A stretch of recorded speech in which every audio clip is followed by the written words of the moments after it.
Hey everybody, Mary Fran Bontempo here. And before we get started with today's show, I just wanted to let you know that my new book, From Broken to Brilliant, How to Live a Brilliantly Resilient Life, is available on Amazon. Super excited about this book, which provides a roadmap of how to live a brilliantly resilient life. You'll get advice not only from me, but from so many dozens of our podcast guests who were kind enough to share their tips on how to reset, rise, and reveal your own brilliance. So head on over to Amazon, get a copy of the book From Broken to Brilliant, and now let's get on with the show. Welcome to the Brilliantly Resilient Podcast. What's your train wreck? Everyone has one. The question is, are you just visiting or are you going to live there? I'm Mary Fran Bontempo. Join me and let's learn how to come through those train wrecks, not broken, but brilliant. Hey everybody, welcome back to another episode of the Brilliantly Resilient Podcast. I have a brilliant guest with me today. His name is Jay Armstrong, and I'm going to read his bio because it's a great bio and I want to get it right. Jay Armstrong is an award-winning author, speaker, and the voice behind the Resilience Report, a former high school English teacher forced into early retirement by a rare neurological disease. Jay refuses to let his diagnosis define him. Instead, he writes with wit, candor, and an unshakable belief in the power of storytelling.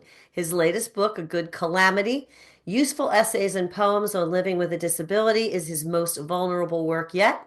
Part survival guide, part love letter to resilience. Gotta love that.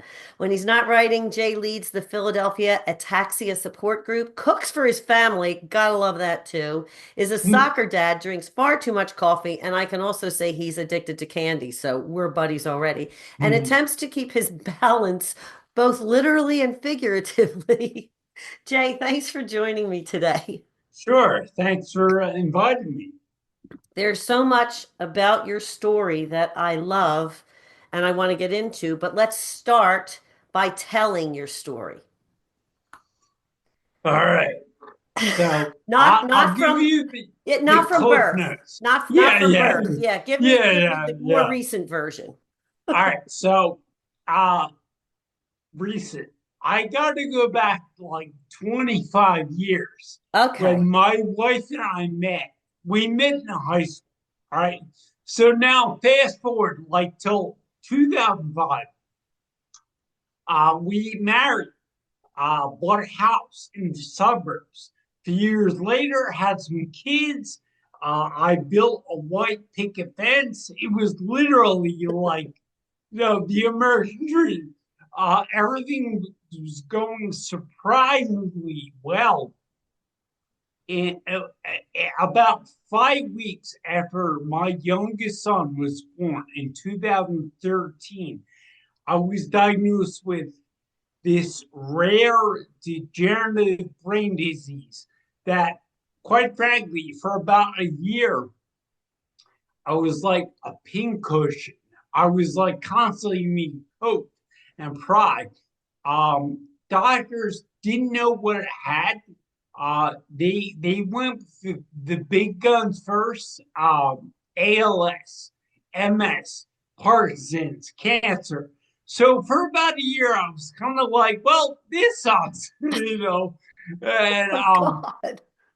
finally, I was diagnosed in 2014 again with a rare degenerative brain condition. It's called cerebral atrophy with onset of ataxia. I know that's a mouthful, but basically, I have a brain disease.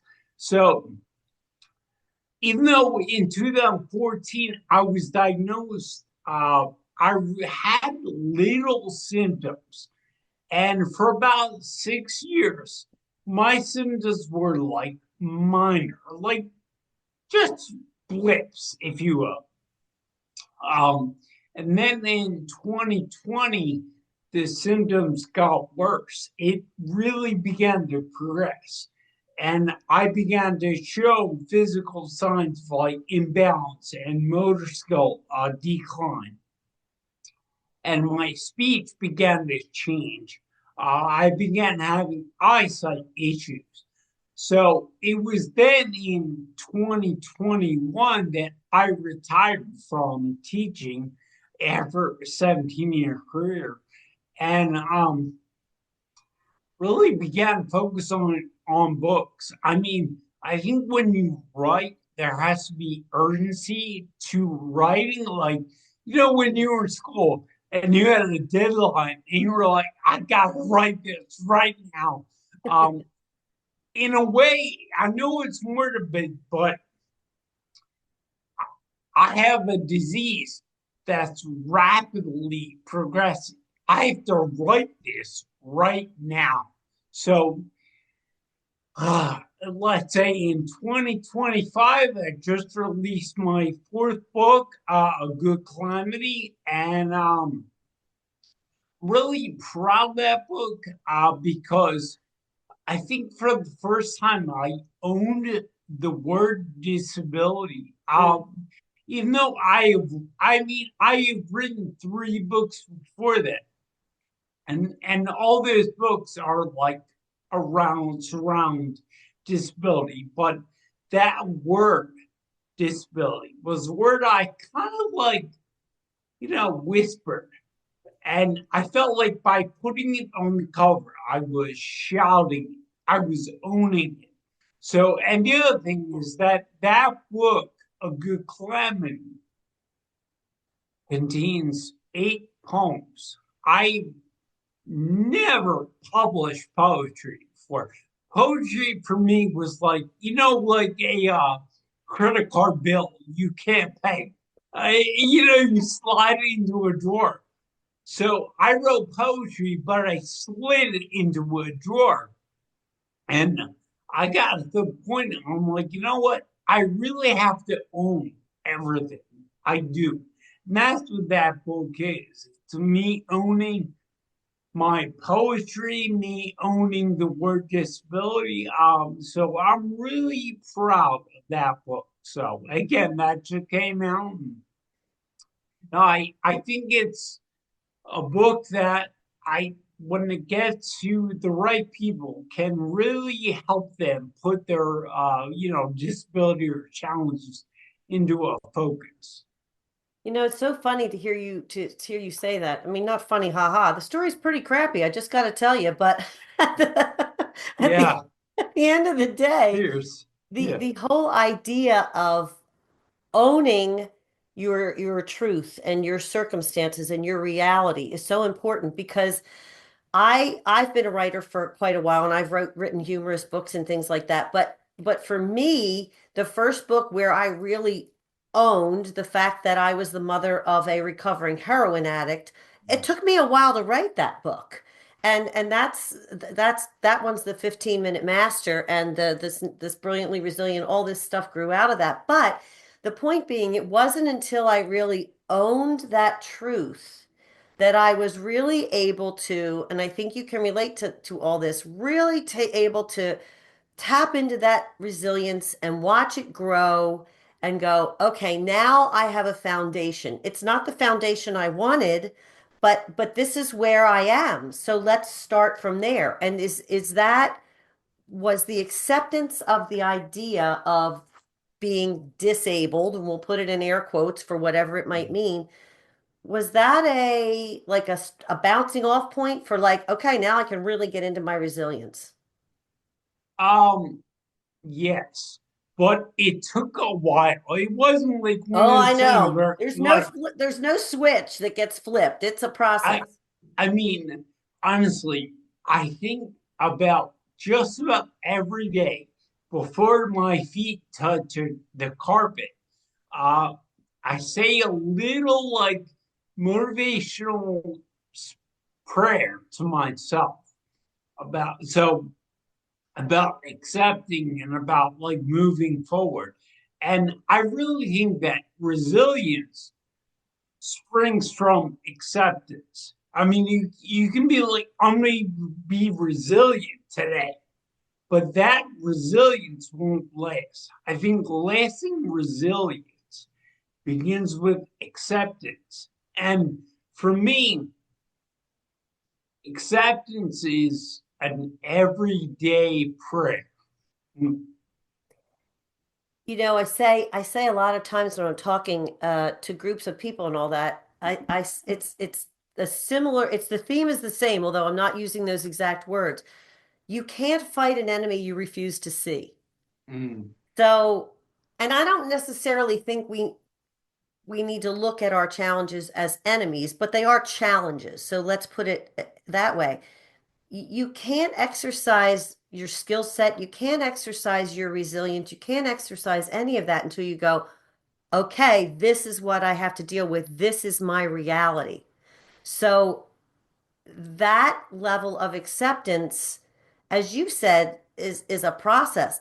How arduous and long was that process? And do you still find that you have to continue to work at that acceptance every day?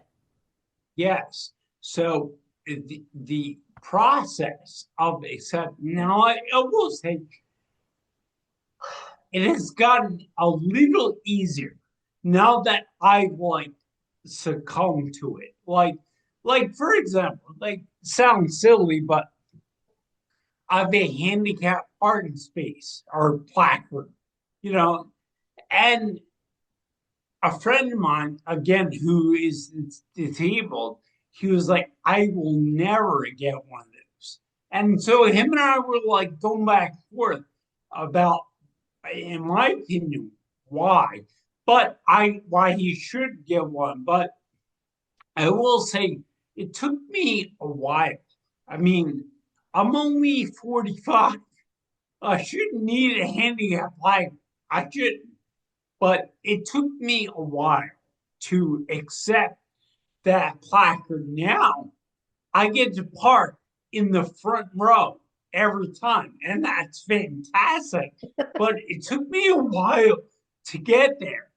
So, like, part of me accepting this was littering my life with like visuals, like the placard, like my Huh, cane, like huh. my rollator, like littering your life with physical reminders. And I will say this. I know it sounds silly, but my cane, his name is Clark Abel. So I named my devices. So they are like a part of me. Wait, And what's his name again? Clark Abel, Able, like Clark Gable. Um, I think you have to own your struggles. Like you really, so for me, part of the acceptance process began when I no longer put my handicap devices in the closet. I kept them out and said, "This is who I am." It's kind of like a kid who wins a trophy for a baseball game. He puts it out because he's proud of it. So he doesn't like put it away.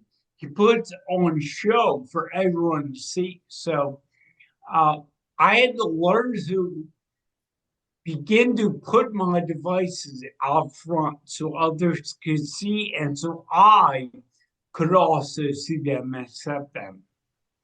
This reminds me of one of the other tenets that I use to talk about in Brilliantly Resilient.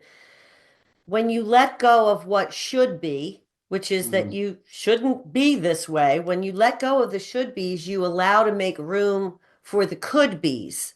Right. And in each of those shifts, there are opportunities that if you refuse to accept what is, you're not going to move forward. So, Mm. was that sort of a mental shift too? Like, okay, I gotta put what should be aside and Mm. see what could be moving forward, and then make those devices a part of your team, for lack of a better word.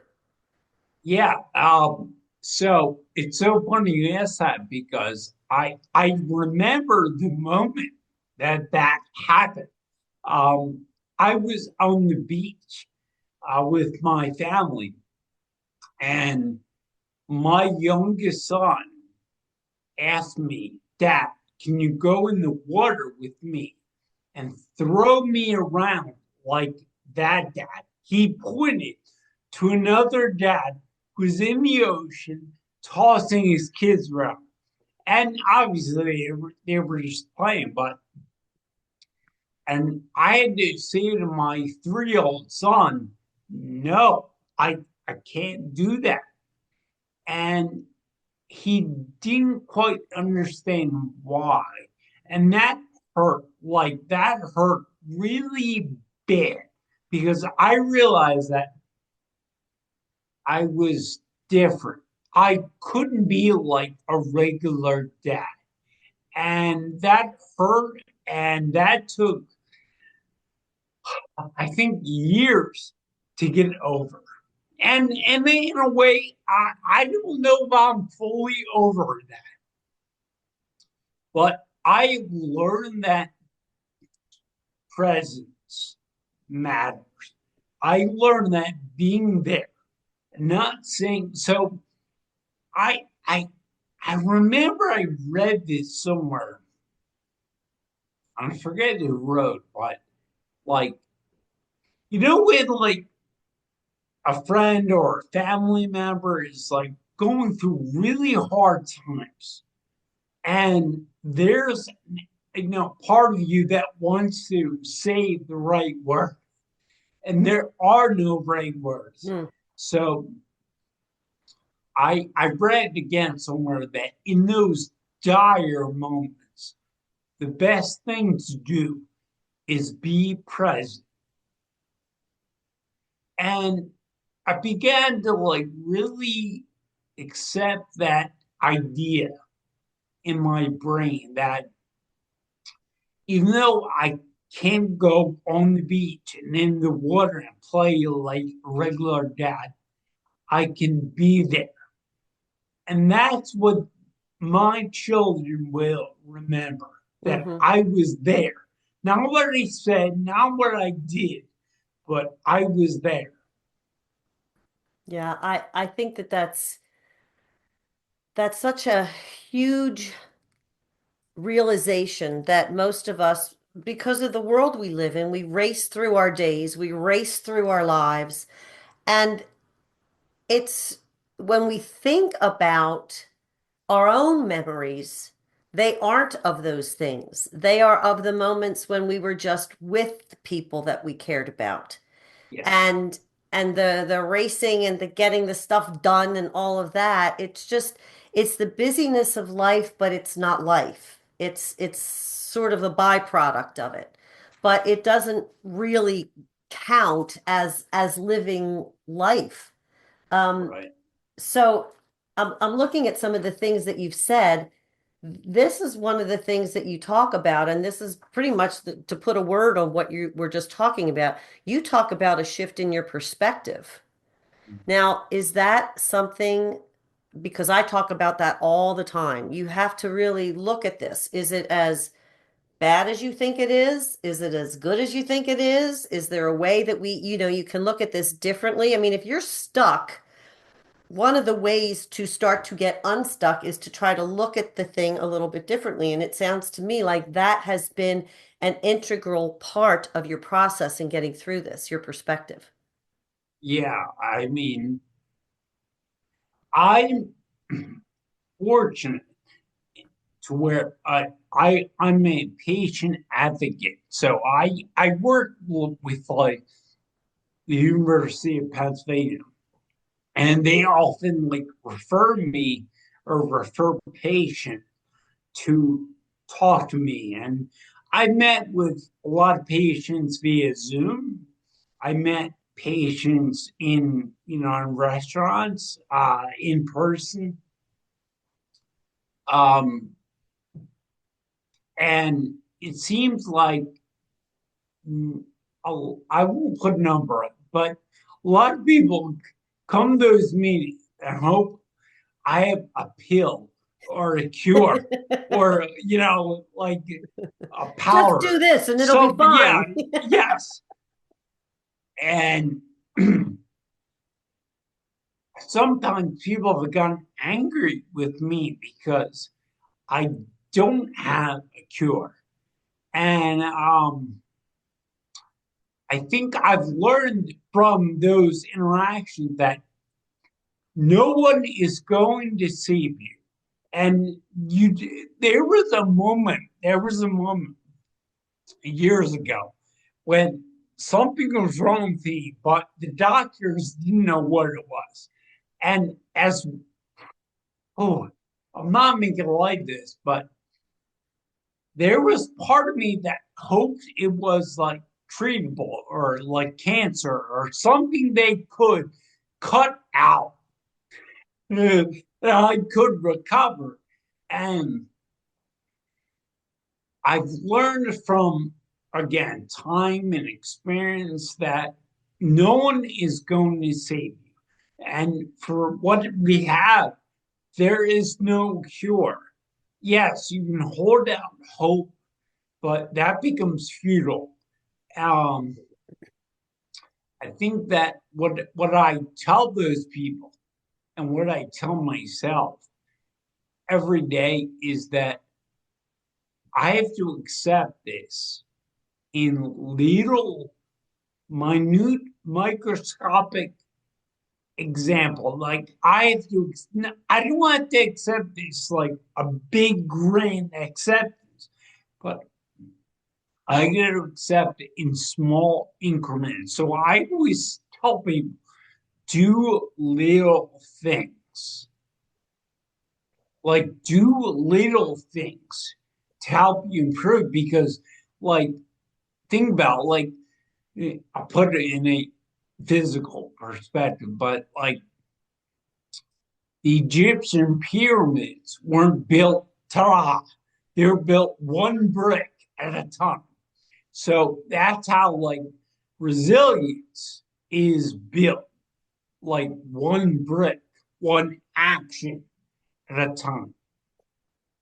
In listening to all of this, when you talk about holding out hope for a cure and all those things that becomes futile, do you find, I know I found it, did you find that when you accept, even in small ways, where you currently are, do you feel that there's like a freedom in that too? Like you're Yes. finally going, okay, fine, let's move on. Yeah. Because you're you're banging your head into a brick wall over and over and over again. But when you finally go, okay, I have to accept this, and I always say surrender is not a bad word. Surrender No. allows you breathing room to go, okay, I'm not going to fight that anymore. What can I do effectively about it? Did that feeling sort of come to you as well, that freedom in a sense? It did. But again, that is like I still have dark moments where Oh, I wish there were a cure. If I take these pills or, you know, find a doctor somewhere in the world, maybe he can fix me. So I, to be free of those dark moments, I think again to use that word is futile. You have to realize that those dark moments will come. But if you build resistance, again, brick by brick, and do little things, you will be stronger, more agile, you'll be able to muscle away those dark times. and you also talk about, and I will say this because I connected with you immediately before we even met over the fact that you use humor to Mm, get through a lot of this stuff. I mean, dark humor has a place in yeah. the world. It gets why I hate to say it, but this is why people laugh at funerals. I mean, at some point, you just you have to laugh at the absurdity of it because here we are all trying to build these perfect worlds and perfect lives and all that. It just doesn't happen. So when you can find some humor, dark as it may be, that to me is power. Do you see that as a power for you too, that humor element? I always say that humor is an underrated survival skill. Oh, I love that. You have to. Now, I'm not saying that you have to be funny, but but I'll tell you a story. So in 2023, I fell and broke my hand, right? And I tend to fall and do damage at night. And so my wife is always like, when I fall and do that, like, let's go to the ER. And I'm always like, no, I'll do this tomorrow morning. So 2023, it was in June. I fell, I broke my hand. The next morning, went to the ER. You had an X-ray, yes, it was broken. All right, fine. I recovered. All right, almost a year to the day in 2024, I fell again at night. And this time I fell on my elbow. And I've fallen a lot. I've broken bones. Uh, and that hurt a lot. Like that, I was pretty sure I like broken my elbow or something. But anyway, the next day, uh, we went to the ER, same ER that I'd been to the year before. When I walked in the room, it was the same doctor. And she looked at me and said, Jay. And I began to laugh because when the ER doctor knows your first name, all you can do is to laugh. Now, fortunately, it wasn't broken. It was just like badly bruised. And I survived. But you have to, for me, uh, this is an everyday event. They're like, for example, like today is my daughter's 17th birthday. And she's like, nothing, I'm paraphrasing, but she is, nothing could go wrong. It's my birthday. Now, I will say that my disease doesn't care if it's my birthday or her birthday. So the disease does not rest. It does. So I have to accept that. And part of accepting it is humor. I mean, a big part of my survival is making my kids laugh.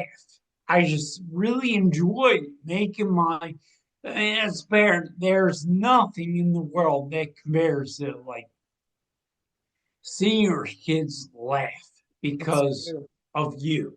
Yeah. And so, And they enjoy it so much more when it's because of you, right. So especially at your expense. yeah, absolutely. So for me, yes, humor is that underrated survival skill that you desperately need.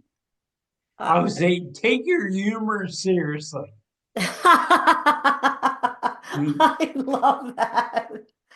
Okay, there's one more thing that I want to touch on, and it was a quote that I noticed when I was, doing my due diligence here, and I love this.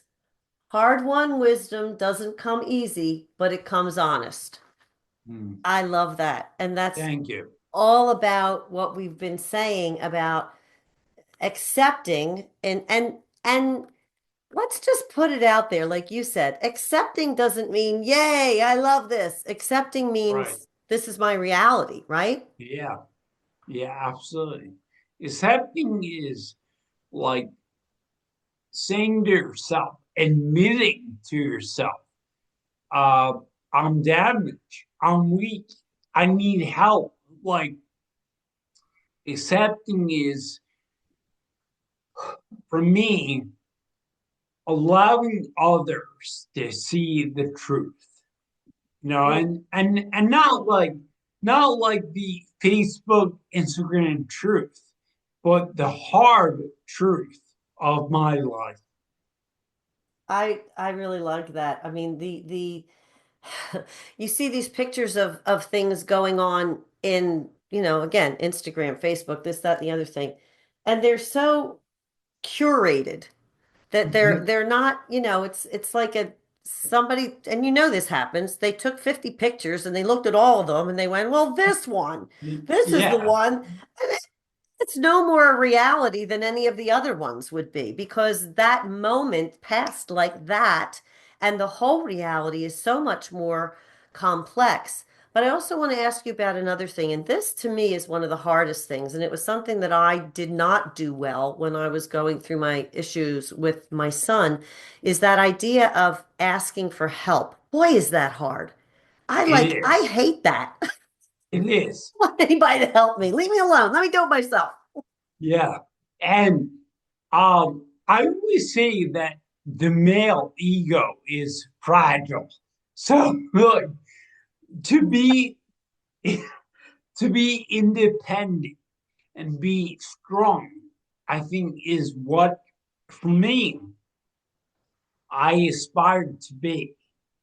No, I live in with a family who loves me, but fathers and a father and brothers and grandfather who are like strong and independent men. So for me to ask for help, oh, that it doesn't come easy. It really does. Um, but I appreciate when someone asks me for help, like asks to help me.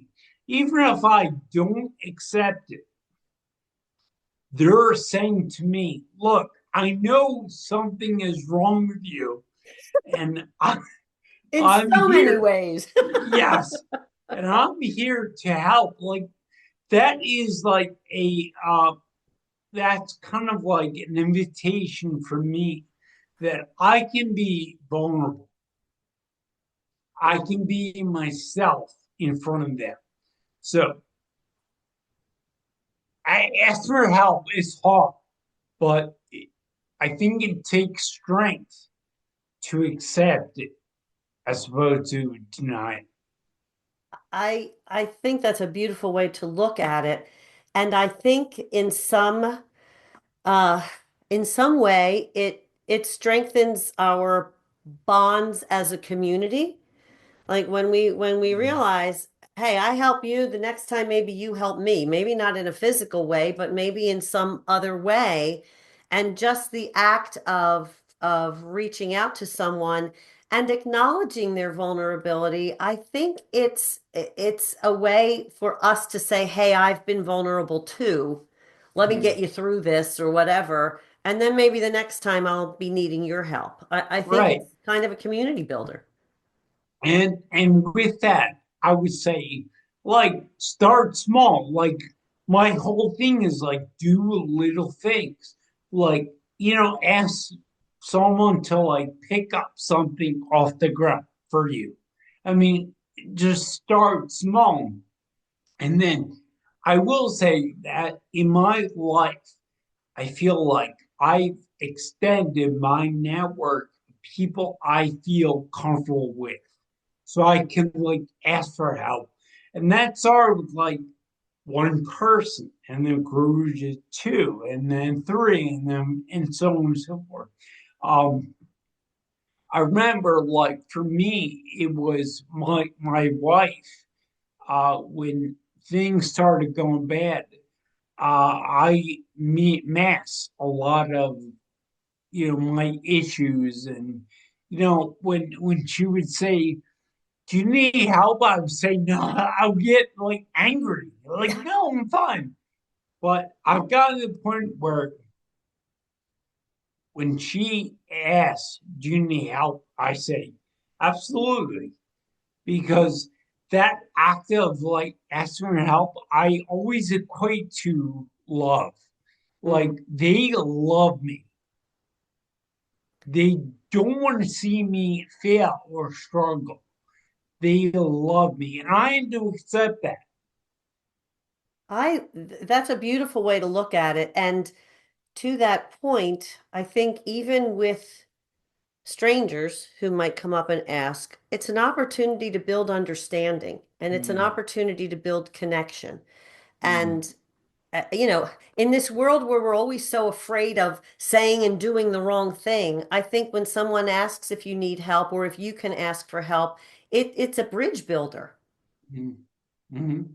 And it really Yeah, gives, I mean, I thought for a while that, and this was my own ignorance, but when people asked for or said they could help, I saw it more as pity. Like they pitied me. And now I see it as love. So that's that growth. We're talking about the mindset shift from pity to love. I appreciate that so much because if we really put it on a scale, not that you should do that. I mean, when you open the door for somebody who's, pushing a baby coach or whatever, it is an opportunity to spread a little bit of love and kindness to a stranger. So this whole idea of recognizing that we are all part of a community, and again, I'm going into the woo-woo world here, but when you recognize that we're all part of a community and at its core, I would hope that all of this just means that we want to help each other on this journey, because it's tough. No matter what you're Mhm. going through, it's tough. Mhm. So, first of all, thanks so much for joining. I could probably talk to you all day, but um, unlike Cory Booker, we both would need bathroom breaks and food. At You're least right. I would. Caffeine and candy, yes. And candy. Oh my gosh, Yes. that's the other thing I wanted to talk to you about. You were talking about writing and you were talking about candy and I was like, "Oh my gosh, this guy is going to be my best friend because I can't write unless I have chocolate." I hear it. No. So, when I wrote my first book, I was addicted to Swedish fish. Like, I ate Swedish fish nonstop. But then when I began my second book, I felt like peanut M&Ms. I I don't love know. them. Oh my So, God. so I wrote now I'm on my fourth book, and I will say I'm still addicted to peanut M&Ms. So I have like a jar, not a little jar, a big jar, hidden away from the kids, and it's on the top shelf. So whenever I get stuck with words, like when I'm trying to like construct a sentence and I can't do it, I often take a walk to that cabinet, open the doors, handful of M&Ms, and I swear they have like magical powers. Mhm. I can attest to that because there have Yeah, been many days I've sat at this desk munching on M&Ms and finally got the chapter finished. they have magical powers. There's something about them, man. I don't know. There's something Absolutely. about them. Jay, this has been a wonderful conversation. I so appreciate your time and you coming here.